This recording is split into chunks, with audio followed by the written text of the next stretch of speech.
దేవుని పరిశుద్ధనామానికి మహిమ కలుగుగాక. ప్రభు అయిన యేసుక్రీస్తు వారి శ్రేష్టమైన నామములో మీ అందరికీ శుభములు.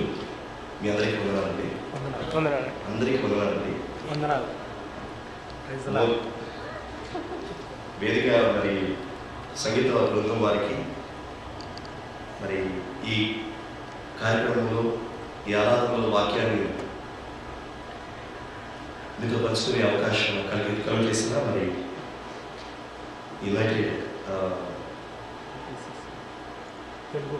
తెలుగు క్రైస్ట్ చర్చ్ మరి సంఘానికి మరి నేను మాట్లాడగా మరి ఇండియా నుంచి కాల్ చేసినప్పుడు మరి మాట్లాడే అవకాశం ఇవ్వడానికి మరి సమర్పించిన రేవ్స్ గారికి ప్రత్యేకంగా మరి మా హృదయపూర్వక వందనాలు తెలియజేస్తున్నాను.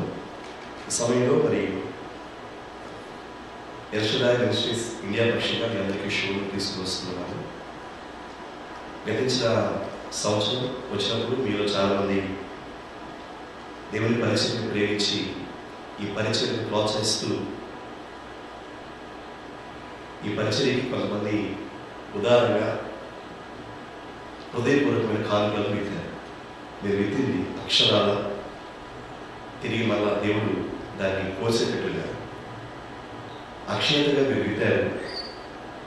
అమర్చతగా ప్రభు దాన్ని రేపు గతించిన సంవత్సరం ఇదే బలిపీఠం మీద నిలబడి మీకు ఒక మాట చెప్పారు. అదేంటంటే ఒక కార్ కోసం ప్రార్థన చేస్తున్నాము, జనరేటర్ కోసం ప్రార్థన చేస్తున్నాము అని మీతో చెప్పి మరి మీ ప్రార్థన విన్నపాన్ని మీకు కూడా చెప్పడం జరిగింది. దేవుడు ఆ ప్రార్థనని ఆలకించి ఒక కార్ని అలాగే ఒక జనరేటర్ని ప్రభు మాకు ఇచ్చారు. ఊహకి మించిన కార్యం నేనైతే అనుకోలేదు. ఒకేసారి ఇవన్నీ జరుగుతాయని. కానీ దేవుడు ఊహకి మించి తన యొక్క ఉన్నతమైన కృపను చూపించి వాటిని కలిగి ఉండడానికి ప్రభు సహాయం చేశారు. హ్యుండాయ్ i10 కార్ని అలాగే మరి హోండా జనరేటర్ని ప్రభు మాకు ఇచ్చేదాన్ని దేవుని స్తుతిస్తూ ఉన్నాను. సపోర్ట్ చేసిన ఉదాహరణగా కానుకలు ఇచ్చిన మీ అందరికీ నేను ఒకే ఒక మాట చెప్పాలనుకుంటాను. Thank you so much. Hallelujah చెప్పండి. హల్లెలూయా. నిజంగా మరి ఈ సంఘం నేను ఫస్ట్ నుంచి కూడా నేను మేడిసి పట్టణ గారి అమ్మగారితో మాట్లాడుతున్నప్పుడు కల్పన గారితో మాట్లాడుతున్నప్పుడు కూడా ఫెలోషిప్ అనేది సంఘం అనేది ఈ రెండింటికి వ్యత్యాసం. ఫెలోషిప్ అనేది ఒక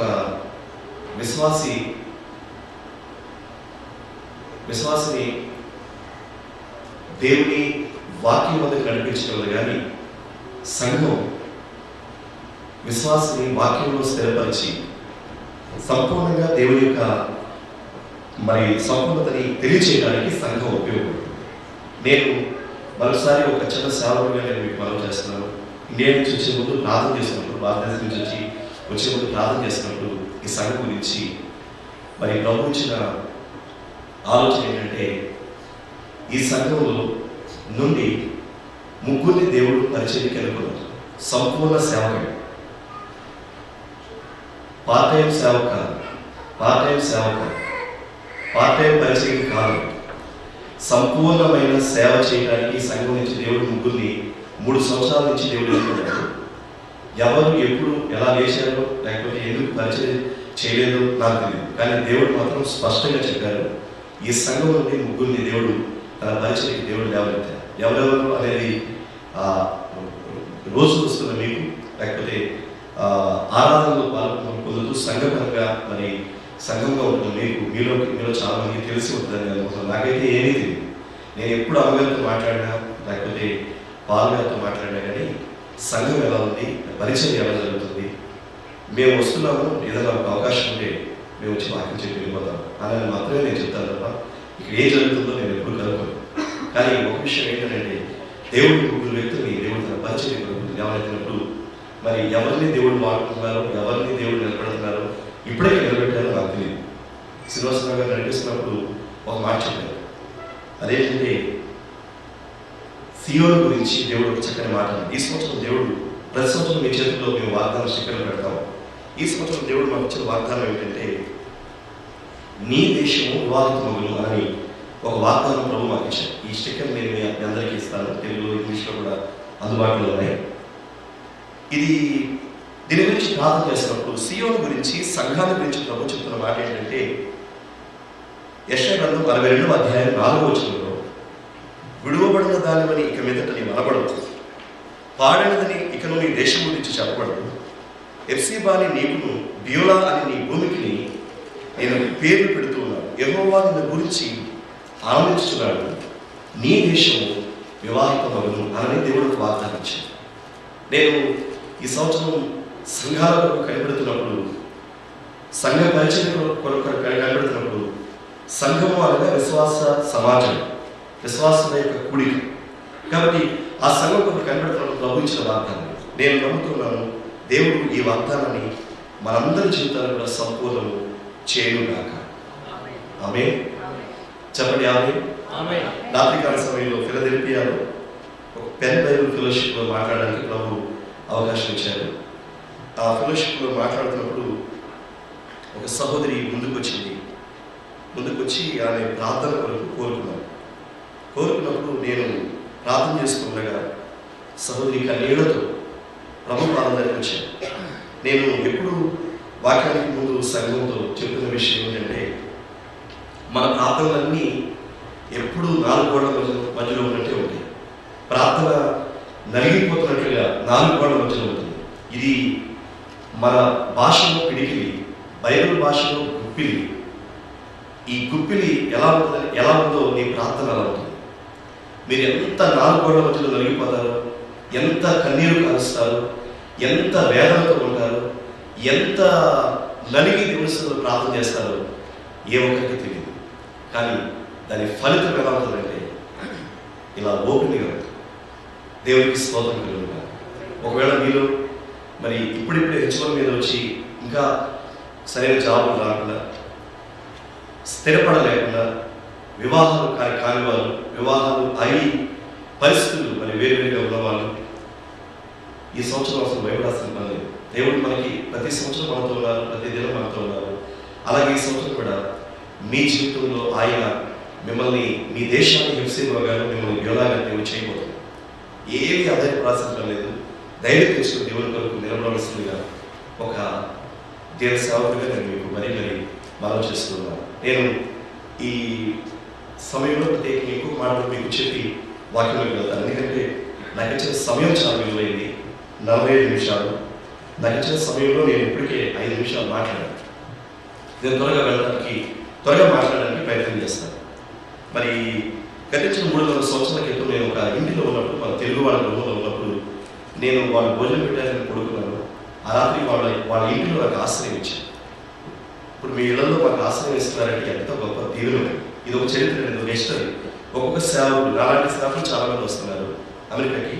వస్తున్న సేవకులకి మీరు ఏం చేస్తున్నారో, మీరు ఎలాంటి సదుపాయాలు లేకపోతే అకామిడేషన్స్ ఇస్తున్నారో దాన్ని బట్టి ఒక హిస్టరీ ఎవరికి వాళ్ళకే ఉంది. ఒక్కొక్క సేవకు ఒక హిస్టరీ ఉంటుంది. ఆ పరిచయం లక్ష్యంగా మా హిస్టరీలో మాత్రం మీ పేర్లు అనేది ఒకసారి నాకు అనిపిస్తుంది, ఇవన్నీ ఒక మ్యాగజైన్ వేసి అదంతా వచ్చిన బుక్లెట్లాగా రాసి మీ ఇంట్లో ఉన్నాం, మీరు ఇలా చేశారని రాయాలనిపిస్తుంది. కానీ ఒకటేంటంటే ప్రభు చెప్పాడంటే, మీ కుడి చేతితో చేసింది ఎడం చేయి కూడా తెలియదు, ఎక్కడ ఏం జరిగిందో తెలియదు. కానీ దేవుడు మీ పరిచయాన్ని, మీ ప్రోత్సాహాన్ని తప్పనిసరిగా ఒకనొక దినాన్ని జ్ఞాపకం చేస్తుంది. నా తల్లి వసంత కుమారి మా అమ్మగారి పేరు కన్నీరు కాచి ప్రార్థన చేసేది. 2 మాటలు చెప్పింది, అరే నువ్వు విమానంలో తిరుగుతావా, ఎర్రటి అమ్మాయిని పెళ్లి చేసుకున్నావు. నా పెళ్లి సమయంలో ఒకే ఒక సమయం చూశాను, కారు చేయండి అంధకారం అమ్మాయి. ఆ అమ్మాయి పళ్ళు తప్ప ఇంకేం కనపడు. ప్రభా నువ్వు దర్శనం ఇచ్చావు, మొట్టమొదటి దర్శనం ఇట్లా ఫెయిల్ అయిపోయిందండి, మొట్టమొదట ఎక్కడి అమ్మాయి వచ్చిందండి అని చెప్పని నేను మళ్ళా దేవుని సన్నిధికి వెళ్ళి బలిపెట్టే ముందు ప్రార్థన చేస్తుంటే, ఆయన కృపాసనం ముందుకు వెళ్ళి ప్రార్థన చేస్తుంటే దేవుడు ఒక యవనస్తురాలను తీసుకొచ్చి వివాహం చేశారు. ఆమె ఎర్రగా ఉంది. ఇప్పటికి 35 ప్రపంచంలో 38% ఎయిర్లైన్స్, 38 విమానాలు కాదు, 38% విమానాలు నేను ఎక్కేశాను. అమెరికాలో ప్రతి ఎయిర్లైన్ దాదాపు ఎక్కేశాను. ఈరోజు జ్ఞాపకం చేస్తున్న దేవుడి వాగ్దానాలు నమ్మలేనివి, వాగ్దానాలు చేసిన దేవుడు నమ్మదగిన వాడు. ఆమేన్. అందరూ చెప్తాం ఆమేన్. మీరు చెప్తే మీరు ఏకీపించినట్టండి ఈ మాటలు. మీరు చెప్తే మీరు ఏం చేయాలి? ప్రతిదీ కూడా ఏం చేయాలి? కన్ఫెస్ చేయాలి. ఆమె అంటే అనే మాటకు అర్థం ఏంటంటే అవునుగాక, అంటే వాగ్దానం నా జీవితంలో జరుగునుగా. కానీ ఒక కన్ఫెస్ అనేది దేవుడి మందిరంలో చేస్తే దేవుడు తన మందిరంలో ఆ మాటని ఆలకిస్తాడు. ఈ సమయంలో మరి ఒక మాట నేను చెప్పి ముగిస్తాను, తర్వాత ఈ వాక్యం వెళ్తున్నాను. 3 సంవత్సరాలుగా ప్రార్థన చేస్తున్నాము. ప్రార్థన చేస్తుంటే దేవుడు తన పరిచయని మరి జ్ఞాపకం చేసుకుని ఎందుకో యవనస్తుల మీద నాకు బాగా ప్రభు పెట్టాడు. ఏ పాయింట్లోకి, ఏ ఫెలోషిప్లోకి, ఏ గ్రూప్ మధ్యలోకి వెళుతున్నామో, ఏ సంఘాలకు వెళుతున్నామో, ఆ సంఘాల్లో ఉన్న వాళ్ళ పిల్లల వాళ్ళు చెప్పినప్పుడు వాళ్ళ యవనస్తుల మరి వాళ్ళ వివరాలు తీసుకొని ప్రార్థన చేస్తున్నారు. ప్రభు ఒక ఆశ్చర్యకరమైన ఉద్దేశాన్ని మరి నా హృదయంలో ప్రభు పెట్టారు. అదేంటంటే ఈ సంవత్సరం మరి యవనస్తుల మీటింగ్ జరిగించాలి. ఎలా జరిగించాలి ప్రభు, ఏం జరిగించాలని ప్రార్థన చేసినప్పుడు east branch lighthouse christian fellowship east branch న్యూజెర్సీలో డేవిడ్ మాజర్ల గారు ఫ్రీగా మరి ఆ చర్చిని మనకి సైన్అప్ చేసి పంపించారు. ఆ రోజుకి మరి ఆగస్టు 22వ తేదీ వరకు మీ క్యాలెండర్లో మీ పర్సనల్ మరి సెల్ ఫోన్స్, ఐప్యాడ్, మరి ఐఫోన్లో మీరు దయచేసి మరి మీరు మార్క్ చేయవలసింది మనం చేస్తున్నాను. మీ ప్రార్థనలు మాకు చాలా ప్రాముఖ్యమండి. యవనస్తుల కోసం ఈ కార్యక్రమంలో మొత్తం కాన్వర్జేషన్స్ అన్నీ ఇంగ్లీష్లో ఉంటాయి. No more Telugu, no more Tamil, no more Malayalam. కానీ విషయం ఏంటంటే 3-4 ఇండియన్ భాషలో మాత్రం కొన్ని పాటలు ప్లే అవుతాయి. జస్ట్ ప్లే మాత్రమే అవుతాయి. దయచేసి అవి ప్లే అవుతున్నప్పుడు అందరూ పాడతారు. మిగతా మాత్రం జరిగింది. ఒకరోజు మీటింగు దాదాపు ఆ ప్రోగ్రామ్ షార్ట్లో ఉండి మొత్తం చాలా వరకు ప్లాన్ చేయడం జరిగింది. 4 స్పీకర్స్, ఇంగ్లీష్ స్పీకర్స్ వస్తున్నారు. మరి చాలా లెవెల్ అక్రాస్ ది కంట్రీ ఉన్న గొప్ప మరి నాయకులు ఫ్రీగా మనకి వచ్చి వాళ్ళు వాలంటీర్గా పనిచేయడానికి వాళ్ళు ఇష్టపడి సైన్అప్ చేశారు. కాబట్టి మీకు ఆ పాంప్లెట్ ఇప్పుడు రఫ్ పాంప్లెట్ చాలా మంది రఫ్ పంపించారు మరి మేస్వతరావు గారికి, అలాగే కొంతమంది ప్రియులకు. అయితే ఒరిజినల్ పాంప్లెట్ ఏప్రిల్ 1వ వారం వస్తుంది. దయచేసి దానికోసం ప్రార్థన చేస్తే నేను మీకు మనవి చేస్తున్నాను. మరి జూలై 1వ వారం నుంచి అక్టోబర్ చివరి వారం వరకు మేము ఇక్కడే ఉంటాము. దానికోసం మీరు ప్రార్థన చేయవలసిందిగా నేను మీకు మనవి చేస్తున్నాను. ఈ రోజున మరి లేఖ భాగంలోకి నేను వెళుతున్నాను. లేఖ భాగంలో మనం ధ్యానించాను. ఇప్పుడు నాకు ఇచ్చిన సమయాన్ని నేను త్వరగా సద్వినియోగం చేసుకోవాలని ఆశపడుతున్నాను. గలతీయులకు రాసిన పత్రిక 3వ అధ్యాయం 1 నుంచి 5 వచ్చినా మనం చదివాము. మళ్ళా మనం చదవాల్సిన పని లేదు. ఈ చదవబడిన వాక్య భాగాన్ని బాగా ఆలోచన చేస్తే రోమా, కొరింథు, ఈ గలతీ, ఎఫెసు, తెస్సలోనిక ఇవన్నీ పౌలు భక్తులు స్థాపించిన సంఘాలు. మనం సంఘముగా కూడి ఉన్నాం, ఫెలోషిప్గా కూడి సంఘముగా కూడి ఉన్న మనతో ప్రభువు ఈ ఉదయకాల సమయంలో, ఈ సాయంత్రం సమయంలో మాట్లాడుతుంది ఏంటంటే గలతీ సంఘం దేవుళ్ళు చాలా బలంగా ఎదిగింది. యేసుక్రీస్తు ప్రభు అప్పటికి సిలువ వేయబడి, క్రీస్తు సిలువ వేయబడి కొంతకాలంగా అయింది. సిలువ వేయబడి మరణించి మరణాన్ని జయించి తిరిగి లేచి తండ్రి వద్దకు ఆరోహణమే వెళ్ళారు. సంఘం యొక్క ప్రతిష్టతకి ఆయన శరీరాన్ని పడంగా పెట్టిన దేవుడు. అలా పడంగా పెట్టినప్పుడు సంఘం ఏమైంది అంటే క్రమేపీ వాళ్ళ ఆధ్యాత్మిక జీవితం, భక్తి జీవితం, వాళ్ళ యొక్క ఆధ్యాత్మిక నడిపింపు ఏమైపోయిందంటే క్రమేపీ వాళ్ళు ఏమైపోయారంటే మొదట ఆత్మానుసారంగా ప్రారంభించారు. కానీ వెళ్ళే కొద్దీ ఏమైపోయారంటే శరీరానుసారంగా దాన్ని కొనసాగిస్తున్నారు. పౌలు ఎప్పుడైతే గలతీ సంఘాన్ని దర్శించాడో గుండెలో అపొస్తలుడైన పౌలుకి మంట ప్రారంభమైంది. ఏంటి మంట అంటే ఇర్మియా భక్తుడు కదా, ఒకవేళ నేను ఎవరి గురించి ఆలోచించాలనుకుంటున్నానా, నశించిపోతున్న ఆత్మ గురించి మాట్లాడాలనుకుంటున్నానా, నా గుండె నాలో మండుతూ ఉంది అని. మంట మండుతుంది. ఈ రోజున మీకు జ్ఞాపకం చేస్తే ఇప్పుడు ఇంత బయటకు చదివి కానీ లోపలికి వచ్చి బలిపెట్టి మీద ఎక్కగానే గుండె మండిపోతాం. మేము మంటతోనే వస్తాం, ఊరినే వచ్చి వెళ్ళిపోవట్లేదు. వస్తున్నాం కాబట్టి దేవుడు ఏదో ఒక పని చేయడానికి దేవుడు మమ్మల్ని వాడుకుంటున్నాడు. ఈ రోజు నేను జ్ఞాపకం చేసిన ప్రేమ చెప్పారా, ఆత్మానుసారంగా మొట్టమొదటి వాళ్ళు ప్రారంభించి శరీరానుసారంగా వాళ్ళు కొనసాగిస్తున్నారు. నేను ఇంకొక విషయం మీకు జ్ఞాపకం చేస్తాను. మనలో చాలా మందికి రక్షించబడినప్పుడు ప్రతి ఒక్కరికి దేవుని వాక్యం ద్వారా ఒక హెచ్చరిక. దేవుడు స్థుతిగా మన గుండెల్లోకి, నరనరాల్లోకి, మూలుగుల్లోకి చొచ్చుకుని పోయేలాగా దేవుడు తన వాక్యం ద్వారా మనతో మాట్లాడాడు. అలా మాట్లాడినప్పుడే మన ప్రభు దగ్గరికి వచ్చాడు. నేను భయంకరమైన పాపిని, ఈ లోకంలో అవివేకం ఎవరు ఉన్నారంటే నేను, ఈ లోకంలో అయోగ్యుడు ఎవరు ఉన్నారంటే నేను. అలాంటి నాలాంటి వ్యక్తి జీవితాన్ని ప్రభు గుండె లోతుల్లోకి నరనరాల్లోకి దేవుని వాక్యం చూసుకుని వెళ్ళేలాగా చేసి నాలో మొట్టమొదట ఆ రక్షణ యొక్క ప్రేరణ కలుగు చేశాను. రక్షణ ప్రేరణ, రక్షణ ఇన్స్పిరేషన్ ఎప్పుడైతే నాలో ప్రారంభించబడిన దగ్గర నుండి కూడా నా ఆధ్యాత్మిక ప్రయాణం చాలా చక్కగా ప్రారంభించబడి ముందుకు కొనసాగుతున్నప్పుడు నేను ఒకే విషయం జ్ఞాపకం చేస్తాను. ఈ ఎక్స్పీరియన్స్, ఈ అనుభవం ప్రతి ఒక్కరికి ఉంటుంది. ప్రతి ఒక్కరి జీవితాల్లో ఈ ఆధ్యాత్మిక అనుభవం ఉంటుంది. అయితే ఈ ఆధ్యాత్మిక అనుభవంలో మొట్టమొదట రక్షించబడిన దినాల్లో మనకున్న ప్రేమ, మొట్టమొదటి రక్షించబడిన దినాల్లో మనకున్న ఆతృత, రక్షించబడిన దినాల్లో మనకున్న ఆశ, రక్షించబడిన దినాల్లో మనకున్న ఆ దేవుని వాక్యాన్ని గురించిన ఆసక్తి, ఇవన్నీ చాలా చాలా బలంగా ఉంటాయి. కానీ క్రమేపీ ఏమవుతామంటే వెళ్ళే కొద్దీ ప్రార్థన తగ్గిపోతుంది. రక్షణ పొందిన దినాల్లో 5 గంటలు ప్రార్థన చేసేవాడు క్రమేపీ 10 సంవత్సరాలు అయినప్పటికీ అరగంట కూడా ప్రార్థన చేయడానికి కుదరట్లేదు అనని, బిజీ అనని వెళ్ళిపోతుంది. నేను ఒక విషయం జ్ఞాపకం చేస్తాను మీకు. ఎందుకు ఇలా బలహీన పడుతున్నాము అంటే, ఎందుకు కొన్ని సంఘం బలహీనపడింది, గల్తీ సంఘం బలహీనపడింది అంటే, యేసుక్రీస్తు ప్రభు వారి యొక్క సిలువ వేయబడినప్పటికీ, యేసుక్రీస్తు ప్రభు సిలువ ద్వారా సంపూర్ణత సంఘానికి కలుగు చేసినప్పటికీ వాళ్ళలో ఏమైందంటే సంఘం ఏమవుతుంది అనంటే మొట్టమొదట వాళ్ళు లోక ఇచ్చల వైపుకు తిరిగారు. లోకంలో ఉన్నదంతా నేత్రాశ, శరీరాశ, జీవగుణం, 3 కూడా ఉన్నాయి మనకి. ప్రాణ, ఆత్మ, శరీరాలు. మనకి లేని జంతువులకి ఉన్నది ఏంటంటే ప్రాణ, శరీరం. మనకున్నది ఏంటంటే ఎక్స్ట్రాగా లేకపోతే ఎంతో ఆధిక్యతగా ప్రభువుకి ఇచ్చింది ఏంటంటే దేవుని యొక్క ఆత్మ. కాబట్టి ఈ దేవుని ఆత్మ లేకపోతే ఈ ఆత్మ, మనలో ఉన్న ఆత్మ మనల్ని ఏం చేస్తుంది అంటే దేవుడు తన ఆత్మ ద్వారా మన ఆత్మకి లేకపోతే మన శరీరంలో ఉన్న ఆత్మకి ఒక సంచికను ఏర్పాటు చేసి ఒక కనెక్షన్ పెట్టాడు. ఎందుకు అంటే శరీరం ఒకవేళ బలహీనమైన లోక సంబంధంగా లోకంలో కొనసాగుతున్న మన జీవితంలో ఒకవేళ శరీరం బలహీనమైన ఆత్మ ఏమవ్వాలి? బలపరచబడాలి. ఆత్మ బలపరచబడినంత కాలం శరీరం బలహీనమైన ఇబ్బంది ఏమి.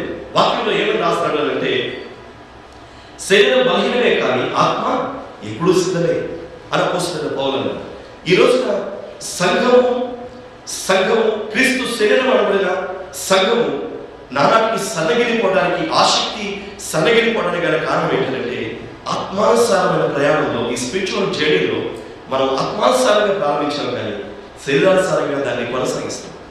అందుకే అపోస్తలుడైన యోహాను భక్తుడు ప్రకటన గ్రంథంలో రాసినప్పుడు అక్కడ 7 సంఘాలు, 7 నక్షత్రాలు, 7 దీపాలు, 7 స్తంభాలు, 7 దీప స్తంభాల గురించి, 7 సంఘాల గురించి రాసినప్పుడు 7 సంఘాలు ఒక సంఘానికి ఉత్తరం రాసి సంఘాన్ని చాలా పైకెత్తారు.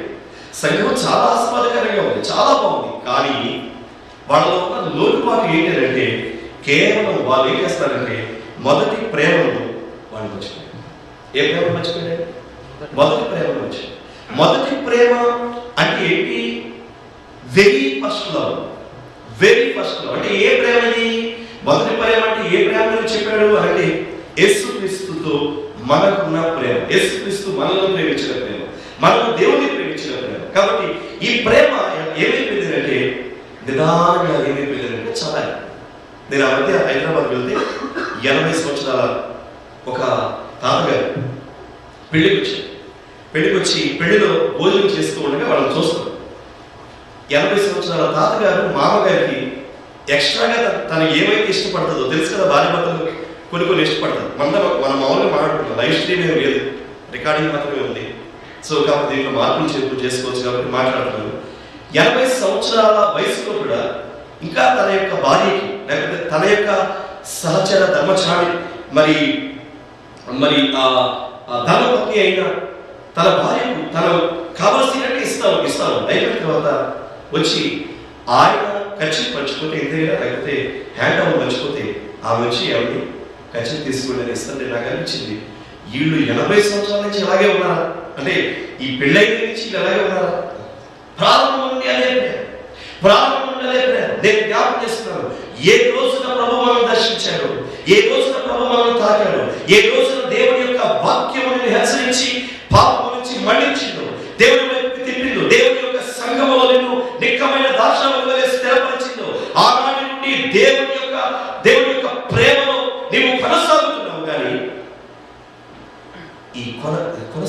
స్పిరిచువల్ జర్నీలో నిదానంగా ఏమవుతున్నాడు అంటే శరీరానుసారంగా దాన్ని కొనసాగిస్తుంది. నేను ఒక మాట గురించి చెప్తాను త్వరగా, సమయం లేదు, చాలా విషయాలు చెప్పాలి, సమయం లేదు, త్వరగా చెప్పుకుంటూ వెళ్ళిపోతాను. లేఖన భాగంలో నుంచి ఒక మాట మీకు జ్ఞాపకం చేస్తాను. అబ్రహాము దేవుడు పిలిచాడు. మొట్టమొదటి అబ్రహాముని కల్దీయుల ఊరిని పట్టణం నుంచి దేవుడు పిలిచినప్పుడు అబ్రహాము వచ్చాడు. అబ్రహాము వచ్చినప్పుడు దేవుడు అబ్రహాముని పిలిచాడా? ఇంకెవరైనా పిలిచాడా? ఇంకెవరిని పిలవలేదు. దేవుడి ప్రణాళికలో ఉన్న అబ్రహాము ఒకడే. కానీ లోతు తన సహోదరుడు కుమారుని లోతు కూడా వచ్చినప్పుడు అబ్రహాముని వెంబడించాడు. ఎందుకంటే అబ్రహాము దేవుడిని వెంబడించాడు, లోతు అబ్రహాముని వెంబడించినప్పుడు అబ్రహామును బట్టి దేవుడు లోతుని ఆత్మానుసారంగా మొట్టమొదటి దీవించాడు. ఆత్మీయంగా దీవించబడకుండా భౌతిక ఆశీర్వాదం ఎప్పుడూ రాదు. ఈ రోజున మీరు ఇండియా దేశంలో జరుగుతున్న ఇంటర్నెట్ ద్వారా మీరు ఆ నెట్ పరిచయం అంతా చూస్తుంటే, లేకపోతే ఆయా ఛానల్ ద్వారా వస్తున్న పరిచయం చూస్తుంటే, 2 సంవత్సరాల క్రితం సేవ ప్రారంభించిన వాడు ఒక పెద్ద చర్చి కట్టేస్తున్నారు, అద్భుతాలు, ఆశ్చర్య కార్యాలు, ఈ కార్యాలు, ఆ కార్యాలు అని చెప్పని ప్రజల్ని చాలా చేస్తారు, చాలా తొందర పెడతారు. That's okay. కానీ విషయం ఏంటి, నేను వాళ్ళ మీద ఏం జలసీ వేయలేను, ఎవరి పరిచయం వాళ్ళవే.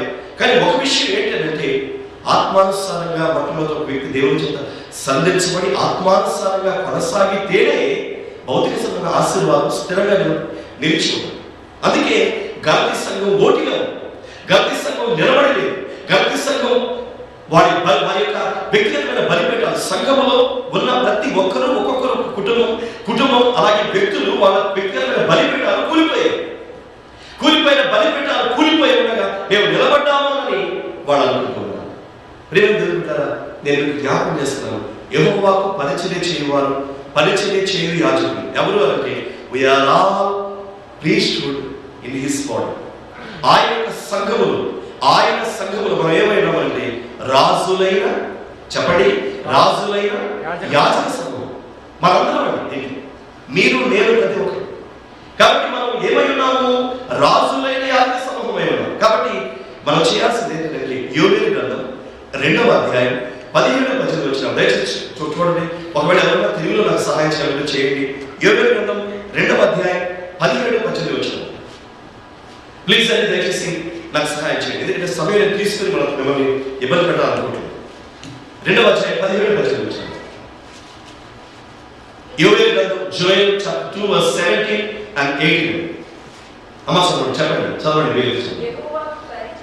యెహోవాకు పరిచర్య చేయు యాజకులు మంటపములకును బలిపీఠములకును మధ్య నిలబడి కన్నీరు విడుచు, యెహోవా ఈ నీచనుల ఎడల జాలి చేసుకుని అన్యజనులు వారి మీద ప్రభుత్వము చేయనట్లు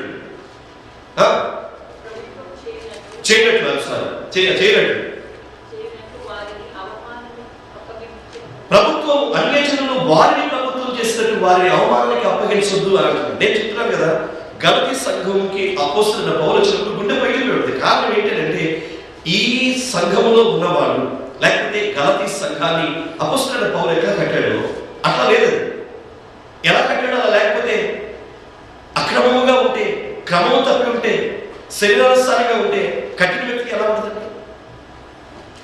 ఇదే గలతీ సంఘం అనుకుందాం. నేను అపోస్తలుడైన పౌలు అనుకోండి పోతుంది. నేను వచ్చిన తర్వాత సంఘం అంతా అప్పుడేదో మొత్తం నిండిపోయిన బెంచింపు ఖాళీగా, వచ్చిన వాడు ఉద్యోగం కోల్పోయి, పతనావస్థగా వెళ్ళిపోయి, ఆత్మీయంగా చల్లారిపోయి, భక్తి జీవితంలో తేలిపోయినట్టుగా ఉంటే నాకు ఎలా ఉంటుంది? పౌలు గుండె పగిలిపోయింది.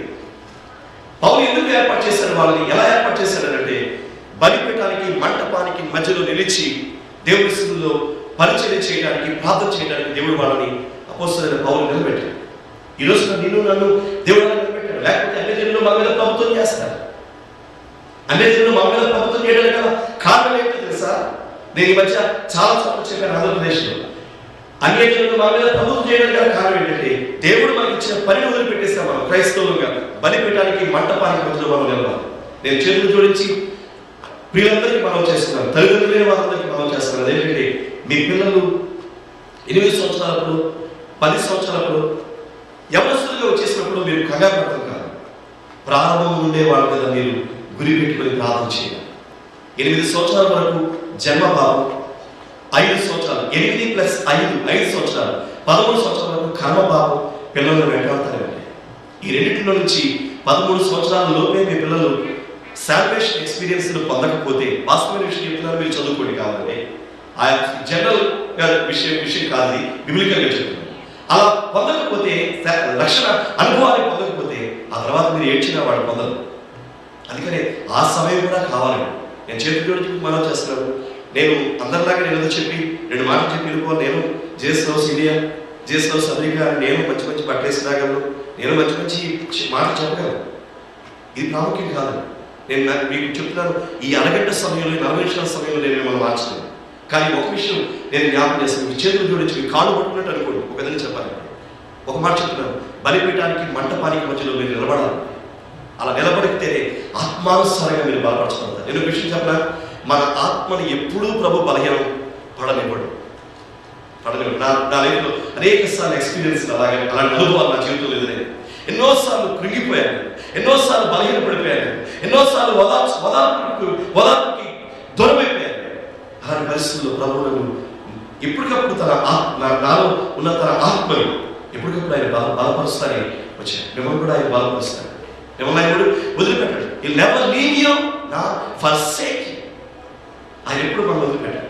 ఈరోజు మీకు జ్ఞాపకం చేస్తున్నాను, ఆత్మ ఎప్పుడు బలహీనమవుతుందో, శరీరం ఎప్పుడు బలహీనమవుతుందో, ఆత్మని అప్పుడు దేవుడు ఆత్మను బలపరిచి తన చేతుల్లో దేవుడు వాడుతాడు. అపోస్తలుడైన పౌలు అందుకనే ఎఫెసీ సంఘానికి మనం తిరిగి ఉత్తరం రాశారు.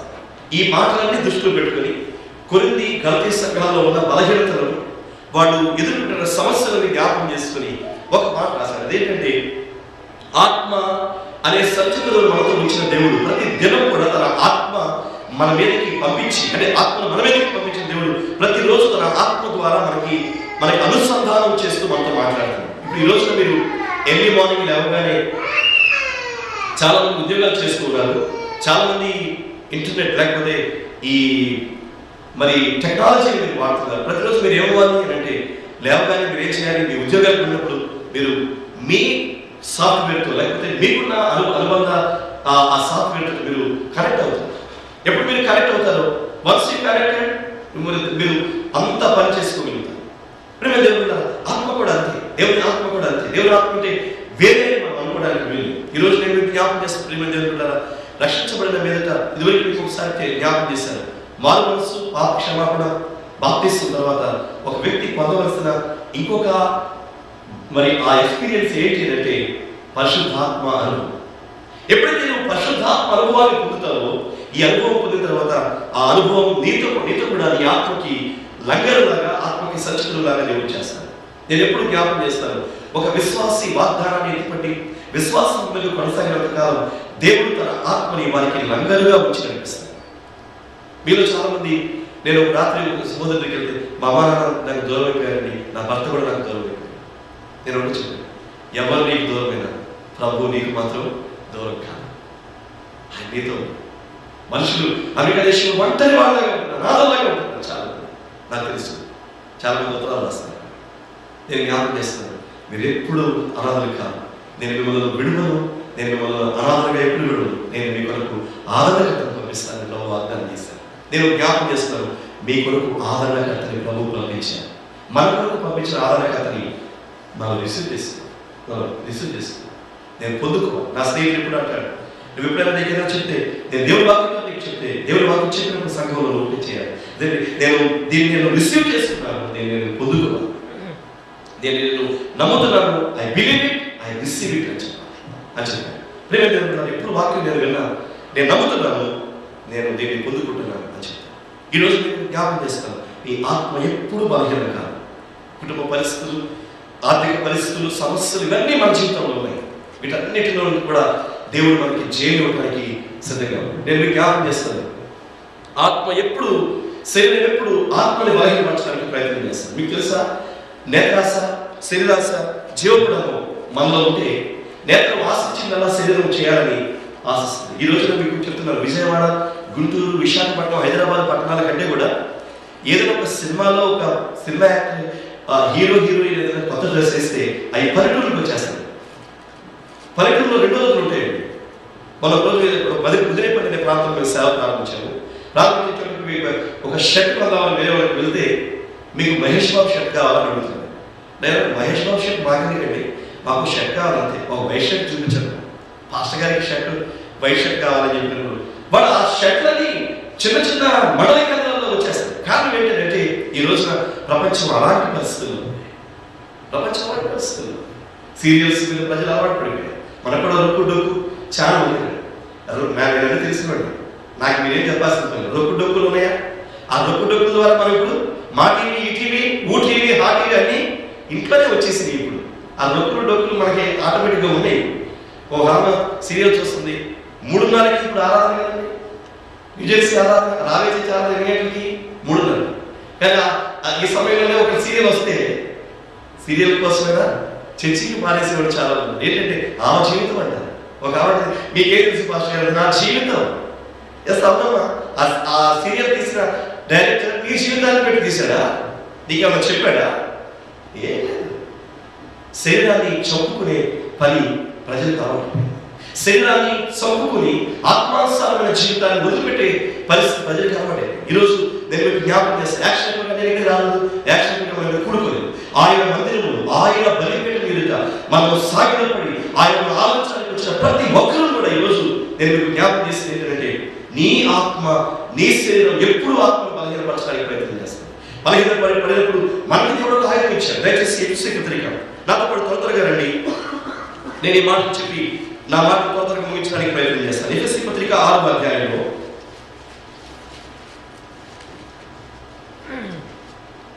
12వ వచనం మనం చదువుదామంటే నేను చదువుతాను. ఏదైనా మనం పోరాడుతుంది శరీరంతో కాదు కానీ ప్రధానులతోనూ అధికారులతోనూ ప్రస్తుత అంధకార సంబంధుల లోకనాథులతోనూ ఆకాశ మండలమందు దురాత్మ సమూహములతోనూ మనము పోరాడుచున్నాము.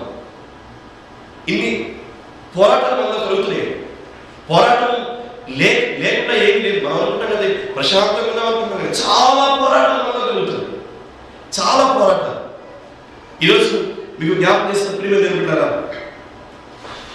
శరీరంతో కాదు ప్రధానులతోనూ అధికారులతోనూ అంధకార సంబంధులు లోకదారులతోనూ ఆకాశ మండల బంధువులు దురాత్మల సమూహంతో మనం పోరాడతాం. ఎన్ని పోరాటాలు మనకి ఎదురవుతాయి.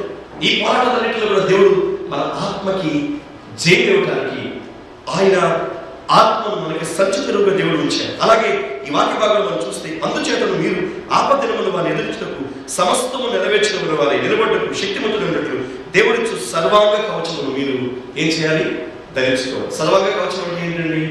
దేవుడి యొక్క సంపూర్ణమైన వాక్యం. దేవుడి వాక్యం సజీవమైనది, బలమైనది, రెండంచులైనటువంటి వాడి ఖడ్గము కంటే మన శరీరంలోకి అవయవాలకి నరాలకి చూచు అది చొచ్చుకొని వెళ్ళి ఏం చేస్తున్నారంటే it's work something, it's build something. అది లోపలికి వెళ్ళి పనిచేయడం ప్రారంభిస్తుంది, లోపలికి వెళ్ళి సమాధానపరచడం ప్రారంభిస్తుంది. దేవుడి వాక్యం మొట్టమొదటిగా మనతో మాట్లాడుతున్నప్పుడు, దేవుడి వాక్యం మన శరీరంలో పెడుతున్నప్పుడు అది నెమ్మదిని ఇచ్చేదిగా ఉంది, మన ఆత్మకు జీవాన్ని ఇచ్చేదిగా ఉంది, ఆత్మను ఉజ్జీవింపచేసేదిగా ఉంది. ఈరోజు నేను మీకు జ్ఞాపకం చేస్తాను, చిన్న సేవకుడిగా నేను మిమ్మల్ని ఎంకరేజ్ చేయడానికి వచ్చాను తప్ప మిమ్మల్ని వేరే ఉద్దేశంతో మాట్లాడడానికి నేను ఇక్కడ రాను. నా పిల్లల సహోదరులారా, దేవుడిచ్చు సర్వాంగ కవచం, ఆర్మర్ ఆఫ్ గాడ్ అంటారు కదా ఇంగ్లీష్లో. ఆ సర్వాంగ కవచాన్ని దేవుడు అందరికీ ధరింపచేస్తాడు. కాబట్టి నువ్వు ఏం చేయాలి అంటే, నీకు ఇచ్చిన ఈ వాక్యములో నుండి ఇచ్చిన మెటీరియల్స్, టూల్స్, దాన్ని ఏమంటారు? పరికరాలు. ఏంటి పరికరం? విశ్వాసం, నిరీక్షణ, ప్రేమ, ఏమని ఇవన్నీ దీంట్లో ఉన్నాయి, అన్ని దీంట్లో ఉన్నాయి. వీటన్నిటి ఏం చేయాలి? వాడాలి. ఐకాన్స్ ఉంటాయి మన కంప్యూటర్లో, వాటిని తీసుకుని కావాల్సిన ఐకాన్ తీసుకుని ఎలా వాడుకుంటారు. అలాగే అపవాది తంత్రములను ఎదుర్చుకుంటూ, అపవాది వచ్చాడు మీ మీదకి కత్తి తీసుకుని తిరుగుతూ ఉంటాడు. దుష్టుడు ఎప్పుడు పిలవని పేరంటూ, నేను చెప్తున్నాను కదా, వాడిని మనం పిలవాల్సిన పని లేదు. మనం ఏదైనా మీటింగ్ పెట్టుకున్నా, గృహంలో కూడికి పెట్టుకున్నా, అమెరికాకైనా వస్తాడు. అమెరికాలో లేడనుకో మాకుంది, అమెరికాలో దుష్టుడు లేడనుకో మాకుంది. ఇక్కడ ఎక్కువ ఉన్నాడు, ఎక్కువ పని చేస్తున్నాడు. ఎవరిని మింగుదురా అని వాడు దాక్కుని మన మీదకి వస్తాడు. ఎవరిని మింగుదామని ప్రయత్నం. నువ్వు ఎక్కడి నుంచి వస్తున్నావు అని ప్రభు అడిగితే, నేను భూమి మీద అటు ఇటు తిరుగుతూ వస్తున్నాను మనం జ్ఞాపకం చేస్తున్నాం. ఈరోజు నేను మీకు జ్ఞాపకం చేస్తాను ప్రేమ, అపవాది మనల్ని ఎవరిని ఇల్లుగా పసిపిల్లల్ని, వీధుల్లో పసిపిల్లలు లేకుండా, రాజమార్గంలో ఎవరొస్తులు లేకుండా మనము కిటికీల గుండా ఎక్కుతున్న రోజులు. కిటికీల గుండా విజయవాడ నుంచి వచ్చిన తర్వాత న్యూస్ చూశారు. మాకు తెలిసిన వాళ్ళ ఒక దయచేసి కొంచెం హైదరాబాద్లో తెలిసిన వాళ్ళ వేరే తెలిసిన అమ్మాయి కాలేజీకి బయలుదేరి ఇంటికి వెళ్ళిపోతూ ఉన్న సమయంలో, కాలేజీకి వచ్చి ఇంటికి వెళ్ళిపోతున్న సమయంలో ఆయన పడి ఎంత భయంకరమైన పరిస్థితి. అప్పటిదాకా చక్కగా మాట్లాడాడు, చక్కగా ఉండాలి. ఏమంటే మనం కబడించి వేసిన రోజు ఈ రోజు అపవాది యొక్క తంత్రములను ప్రార్థన ద్వారా ఎదిరించకపోతే, అపవాది యొక్క టూల్స్ ని మన దేవుని వాక్యం అనే ఖడ్గం ద్వారా ఎదిరించకపోతే అపవాది మన పిల్లల్ని కబడించి వేస్తాడండి. వచ్చిన తర్వాత కాదు, అందరూ వచ్చిన తర్వాత చూసుకున్నారని నీ పొజిషన్ బట్టి, మీ జాబ్ బట్టి, మీకున్న అంగబలాన్ని బట్టి, అర్థబలాన్ని బట్టి మీరేం చేయలేదు, మనం చేయలేదు. దేవుని వాక్యం ఒక్కటే చేస్తాను. నేను ఎప్పుడైనా బలహీనపడినప్పుడు నన్ను బలపరచుకోవడానికి దేవుడి సరికి దేవుడి బలిపీఠం దగ్గరికి వెళ్ళి మోకరించి ప్రార్థన చేసుకున్నప్పుడు ఆ బలిపీఠం మధ్యలో నిలబడిన వెంటనే దేవుడి శక్తిని ఇవ్వడం ప్రారంభిస్తాను. ఈ రోజున ఈ మందిరం మీకు అందుబాటులో ఉంది, ఇంత చక్కని దేవాలయాలు మీకు అందుబాటులో ఉన్నాయి. మీరు బలిపీఠానికి మంటపానికి మధ్యలో నిలిచి మీ పిల్లలకు ప్రార్థన చేయకపోతే, టూల్స్ ని మీరు వాడకపోతే, ప్రార్థన అనే ఆయుధం మన చేతిలో ఉండి ఇది ఉపయోగించకపోతే అది అర్థమైంది. ఈ రోజు మీకు చెప్తున్నాను, మనం క్రైస్తవులు, ఎంతమంది క్రైస్తవులు ఉన్నారు? ఎంతమంది క్రైస్తవులు ఇక్కడ ఉన్నారు? ఏమైనా డౌట్ ఉందా మీకు? సంగతున్నారండి? అందరూ క్రైస్తవులు. ప్రార్థన క్రైస్తవులకి ఒక వ్యసనం అయిపోవాలి, ఒక వ్యసనం. చాలా మంది ఆయా వ్యసనాల కోసం ప్రయత్నం చేస్తారు, కానీ ప్రార్థన వ్యసనం అయిపోతావా? అలా అయినప్పుడు నీ పిల్లల జీవితాన్ని నేను దీవెనగా చూస్తాను. నేను ఎందుకు ఈ మాటను జ్ఞాపకం చేస్తాను? భారతీయుల పిల్లల మీద 60% వాళ్ళ కాన్సన్ట్రేషన్ తోటి ఈ మీటింగ్ ఏర్పాటు చేస్తున్నాను. జ్ఞాపకం చేసుకున్న పిల్లలు బలిపీఠానికి మంటపానికి మధ్యలో నిలబడాలి. వాక్యంలో ఒకే ఒక మాట చెప్పి నా సమయం అయిపోయింది, నేను ముగిస్తాను. ఒకే ఒక మాట, నా సమయం 3 నిమిషాలు మాత్రమే ఉంది, నేను ముగిస్తాను. వాక్యంలో 16వ వచనం రాసిపడి కదా, మీ పాదములకు సమాధాన సమయంలో చిత్రంలో జోడుతూ నిలబడుడి అనని నడుముకి సత్యమైన దట్టి కట్టుకుని నిలబడాలని చెప్పాడు. ఇవన్నీ కాక అని విశ్వాసంలో దారి చేత పట్టుకుని దాంతో మీరు దృష్టిని అగ్ని బాణములు ఆర్పుటకు శక్తిమంతులై అగుదులు. మరియు రక్షణ శిరస్థానం దేవుని వాక్యమని ఖడ్గములు ధరించుకోండి. ఆత్మల ప్రతి సమయమందు ప్రతి విధమైన ప్రార్థన విజ్ఞాపన చేయొచ్చు. ఆ విషయమై సమస్త పరిశుద్ధ నిమిత్తం పూర్ణ పట్టుదలతో విజ్ఞాపన చేయొచ్చు. మనం ఎలా ఉండాలంటే ప్రేరితం చేసి మెలుగుగా దృష్టి యొక్క అగ్ని బాణాన్ని దేవుడు చేస్తాం, డాలు పట్టుకుని, విశ్వాసాన్ని డాలు పట్టుకుని వాటిని చేయించాలి. ఈ రోజున విశ్వాసాన్ని డాలు చేతిలో ఉండాలి, సిద్ధ మనసు జోడు తొడుక్కొని ఉండాలి, పని చేయడానికి సిద్ధంగా ఉండాలి. ఇవన్నీ సిద్ధంగా ఉన్నప్పుడు ఈ ఆత్మ ఏమాత్రం బలహీనపడటానికి మీరు ఈరోజు నేను మీకు జ్ఞాపకం చేస్తే మీరు ఆత్మానుసారంగానే ప్రారంభించారు, కానీ ఒకవేళ శరీరానుసారంగా కొనసాగిస్తే లోతు అంటే పతనావస్థ మనం చూడవలసి వస్తుంది. లోతు పతనావస్థలోకి వెళ్ళిపోయారు. హిస్టరీ అంతా చెప్పాల్సిన పని లేదు. లోతు భ్రష్టత్వానికి అప్పగించుకుంటున్నారు. ఒక భ్రష్టత్వంతో కూడిన సంతానం, చెడిపోయిన సంతానం ప్రపంచానికి ప్రొడ్యూస్ అయింది. కారణం ఏంటంటే ఒక వ్యక్తి అవిధేయత, ఒక వ్యక్తి దేవుని మాట లోబడకపోవడం, ఒక వ్యక్తి ఆత్మానుసారంగా ప్రారంభించి శరీరానుసారంగా తన జీవితాన్ని కొనసాగించడం. ఈ రోజున అలాంటి పరిస్థితులు మన జీవితంలోకి ఏ మాత్రం మనం చొరబడడానికి వీళ్ళు మీరు ఆత్మను ఏర్పాటు చేసిన దేవుడు, ఆత్మని సంచలనం కూడా దేవుడు ఏర్పాటు చేశారు. ఒకవేళ మనం బలహీనంగా ఉండి ఎలాగా ప్రార్థన చేయాలని తెలియదు కాబట్టి ఆత్మే మనకి సహాయం చేస్తూ ఉంటాడు. పరిశుద్ధాత్మ దేవుడు మనకి తోడుగా. ఈరోజు నేను మీకు జ్ఞాపకం చేస్తాను, ఆ పరిశుద్ధాత్మ పెళ్ళికొస్తున్న 120 మంది మేడగా నిలకొచ్చినప్పుడు యేసుతో మరియ కూడా అక్కడ ఉంది. కొంతమంది స్త్రీలు కూడా వచ్చారు అక్కడికి. ఆయా పట్టణాల్లో ఉన్నవారు, ఆయా దేశంలో ఉన్నవారు వచ్చారు. అందరూ కూడి మేడలో ప్రార్థన చేస్తూ ఉండగా దేవుడి ఆత్మ వారి మీదకి బలంగా దిగి వచ్చింది. నేను దేవుడి మహాత్మ 2 సార్లు ఈ మేడ గదికి అవకాశం ఇచ్చాను. ఆ మేడ గదిలోకి వెళ్ళి దావీదు రాజు సమాధికి ఆనుకునే మేడగదిలోకి వెళ్ళగానే విలువైన దేవుడి ఆత్మ నా మీద దిగి వచ్చింది. రెవల్యూషన్, కొన్ని కొత్త విషయాలు దేవుడు నాకు బయలుపరిచాడు. ఇదిగో ఇది నేను చెప్తున్నాను, ఇదిగో నేను నీకు బోధిస్తాను, ఇదిగో నీ పెదాలను కాలుస్తున్నాను, ఇదిగో నీ స్వరం నేను ముడుతున్నాను, ఇదిగో నీ యొక్క ఆత్మను నేను బలపరుస్తున్నాను, ఆత్మను నూతనపరుస్తున్నాను. ప్రభు ఆత్మ మేడగదిలో నాతో మాట్లాడుతుంది. నా ప్రియమైన సహోదరి సహోదరులారా, మీరు దేవుడి ఆత్మ పొందనివారు, కనిపెట్టండి. అడుగు ప్రతి వారికి ఇచ్చి, అది అడిగితే ఇచ్చి. కృపావరం ఎవరికి నేను వచ్చినప్పుడు చెప్పాను. కృపావరాలు మన ఆత్మీయ అభివృద్ధితో మనం పెంపొందుకు వాక్యాలు పుస్తకాలుగా ప్రార్థన అనుభవం పెంచుకుని ఆత్మను పొందుకోవడం మాత్రం అడిగి పొందుకోవాల్సి. ఆత్మ వరము వేరు, ఆత్మ ఫలము వేరు. కాబట్టి ఈ రెండు వ్యత్యాసం. ఆత్మ ఫలములను వాక్యానుసారంగా నువ్వు దేవుళ్ళు గడుపుతున్నప్పుడు, ఎదుగుతున్నప్పుడు, నీవు వాక్యానుసారంగా ఎదుగుతున్నప్పుడు ఫలాలు ఫలిస్తావు. ఫలాలు లేని చెట్టుని ఎవరు పట్టించు. మామిడికాయ చెట్టు నిండా మామిడికాయ అందరూ రాటేస్తారు. అందరూ దాన్ని చూస్తారు. అది మామిడి చెట్టు, అది ఎన్ని కాయలు నుంచి అని నోరు కోరుతారు. ప్రిపేర్ చెప్తారా? అలాగా ఫలాలు నుంచి ఫలాలు ఉండాలి. ఆత్మీయ వరాలతో నువ్వు మనసాగా అభిషేకం, ప్రవచనం, స్వస్థత వరం, ఈ వరం, ఆ వరం, ఈ వరాలన్నీ నువ్వు 9 వరాలు అపోస్తలుడైన పౌలు ప్రస్తావించారు. ఆ వరాలన్నీ మనం పొందుకొని దేవుని యొక్క మహిమను నామ కొరకు ఈ సంఘం ఆయనపరచబడాలని, రాబోయే సంఘం ఆశీర్వదించబడాలని కోరుకుంటూ ప్రతిదినం మా సంఘంలో మేము ప్రార్థన చేస్తున్నాము. ఈ సంఘం కొరకు ఇంకా ఏదైనా ప్రశ్నలు ఉంటే కనుక తప్పనిసరిగా మరి మాకు కూడా తెలియచేయండి. వస్తూ ప్రార్థన చేస్తాం. మీలో ప్రతి ఒక్కరు కూడా ఆత్మలో నూతనత్వాన్ని పొందాలని, ఆత్మలో దివ్యత్వాన్ని అనుభవిస్తూ సంఘంలో కొనసాగి, దీవులై ఎవరు దేవస్థలో బయట ఒడుగుతున్నారు వారి మీద దేవుడు తన దృష్టిని పెడతాడు. కాబట్టి ఆయన దృష్టిని ఉంచుతున్నాడు. కాబట్టి ఆయన బయటకి ఎక్కడ ఉన్నట్టు కూడా లోకమంతా సంచారం చేసిన ఆయన కన్ను వాళ్ళ మీదకి వస్తుంది. కాబట్టి దేవుని ఆత్మతో నడిపించబడుతూ ఆత్మలో మీరు బలపరచబడాలని ఆశిస్తుంది. నా మాటలు ముగిస్తున్నాను. మీ అందరికీ ప్రభు అయిన యేసుక్రీస్తు వారి శ్రేష్టమైన దివ్యమైన నామములో హృదయపూర్వక వందనాలు, స్తోత్రాలు. దేవుడి తన పరిశుద్ధ లేఖనాన్ని మనందరి కొరకు ఆశీర్వదించును గాక. ఆమేన్.